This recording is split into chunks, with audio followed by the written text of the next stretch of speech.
Hey guys, welcome back to Vinceville Custom. So today I'm sharing with you a Bowen Designs custom Doctor Strange statue in his 1960s short-lived version outfit. It was created by Gene Colan, at least that's what I was told.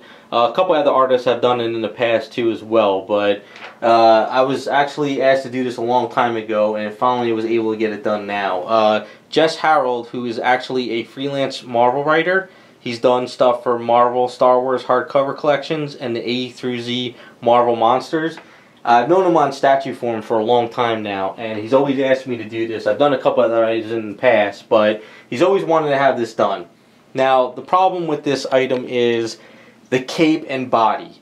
So this is actually what we came up with. We did some brainstorming. We came up with the idea that this is actually two statues in one. This is not actually just a Doctor Strange statue. This is the Reddevil from Bowen Designs. And Jess said that he would have loved to use this body because it's pretty much spot on. You can pretty much see that the exact look for this version of Doctor Strange worked out perfectly.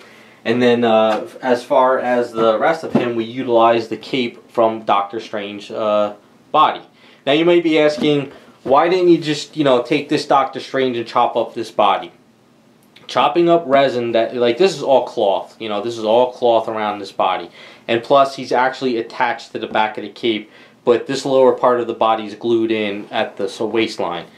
To chop up all this resin and get down to a bare resin, and then to resculpt all the body and everything would have been a complete nightmare. It would take forever, and it's just way too much work, and it would not look correct.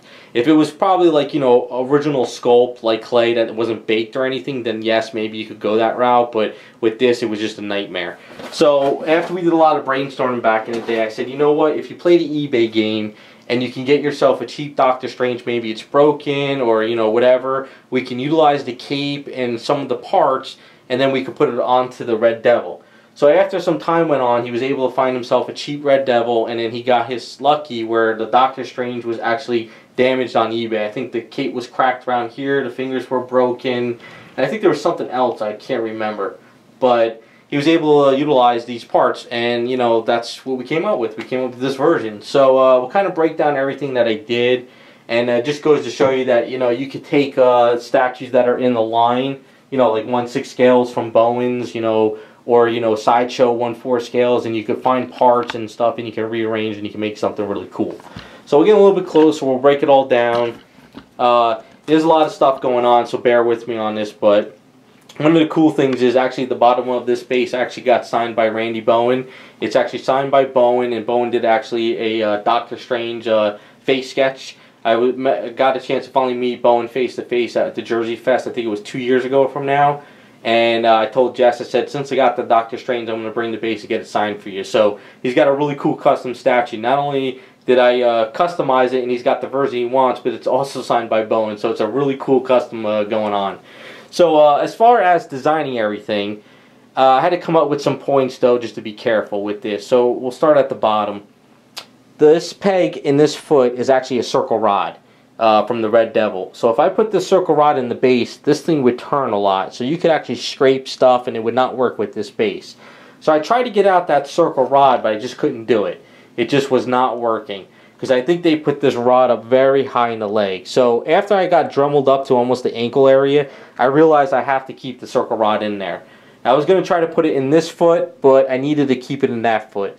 So what I have is these hollow square rods, these brass rods in a bunch of different sizes. So what I did is I dropped a lot of epoxy into there, and I pushed it into over the metal circle rod, and I let it cure, and then I filled up the hole that I dremelled. So now there's actually a square rod in there, and I was able to put the square into another hollow square that's a little bit bigger into the base. So now he goes perfectly flush into the base, and he doesn't turn.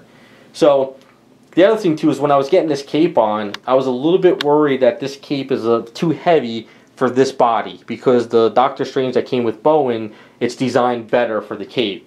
This one wasn't. So I said, alright, you know what I got to do? When I start working out this cape onto the body and up here, I'm going to have the lower part touching here. So we have this touching the base, this foot, and this foot. So now we have 3 points of the cape and body touching the base. So I don't have to worry about it bringing the statue backwards or anything now. So we're at a good position. So once I pretty much got through those hurdles, it was just a matter of, sculpting the chest piece, filling up the line work from the Reddevil because he split in the middle. I did the boots, I sculpted the sash, and then we utilized the hand of here from Doctor Strange, but we left this hand from Reddevil because it worked out better. It would look kind of weird having the other hand like this, so after some talking, it kind of works better for this one. So once all that was done, it was just, you know, a matter of trying to get this cape going. So once I got that body, because chopping that body off of that cape was a nightmare, and I wanted to do it last summer, but things just didn't work out too well. So in the winter time, I'm always worried about doing heavy chopping because I'm afraid that resin might crack while it's cold in the garage until I can get a nice good heating system in there. So I waited to this summer, which I regret, but I mean, I felt bad delaying it this long, but I had no choice. I was able to chop it up and we got it to going. But I had to chop up around here, take down a lot of the original wrinkles that were here. So once I pretty much got it to the cape where I wanted it positioned, it worked out. Now I did a, what was it, a Psylocke custom statue from Bowen Designs recently on my channel, where I have the head that's connected to the cape, but it's removable. So that was a good idea for doing it with this one as well, because I would have never gotten paint underneath there and in back there if this was all one piece. So he is in 3 pieces. The head is connected to the cape with a rod and a magnet, and then we have the body, and then we have the base. But once I got the cape onto there with a lot of messy sculpting and I did a lot of chopping, you saw in the beginning of the video, I was able to sculpt out all the wrinkles for the cape, add the eye too at the end, get the head, utilize the collar, and get it all going. A little bit tricky, but I think in the end it worked out pretty good. So I had to kind of blend in these yellow parts around here to the cape as well, because the Doctor Strange from Bowen actually has the cape come down and up, whereas all the drawings from this one, it keeps kind of flying out that way. So that's kind of what we followed. Once we got through all the, you know, the sculpt work and the trickiness of getting the cape going, it was just a matter of paint work. So we wanted to keep the paint work as close to, you know, Bowen factory stuff as possible, because he wants everything to kind of look uniform. So I was like, alright, that's not a problem. Factory stuff for Bowen is pretty much one color and then a shade, and then you're ready to go. So the blue, I did like a grayish blue in the beginning. It wasn't really feeling it, so I took some pictures, sent it to him. He's like, add a little bit more blue. So we got nice blue going for the body. This is not actually black. It's like a bluish black color in here, because I didn't want to go just straight black. I thought it would look weird. The sash is just a straight up yellow with some orange like shading here and there.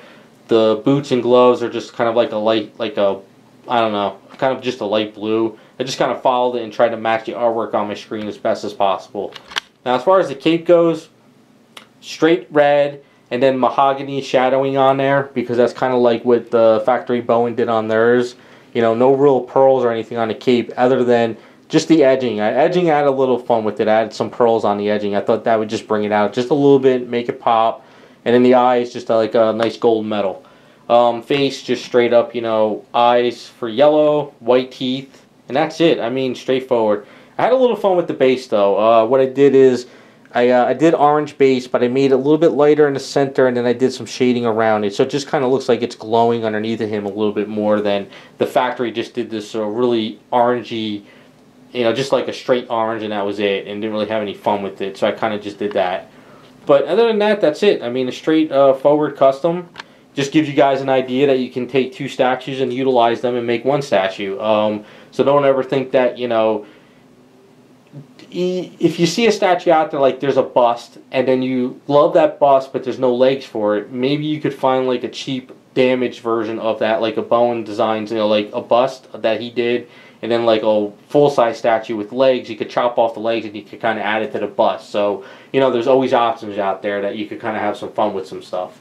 But I thought it was pretty cool. So let me know what you guys think. I'm pretty sure some of you old school guys that, you know the Avengers and Doctor Strange from back in the day would definitely like this version of them. Like I said, I'm a 90s child, so I'm kind of more into the X-Men and mutants and stuff. That's kind of what I grew up with. But it was a lot of fun working on this, and it's kind of cool to see some old school versions come to life. So let me know what you guys think. Thanks for watching, and we'll be back with some more videos.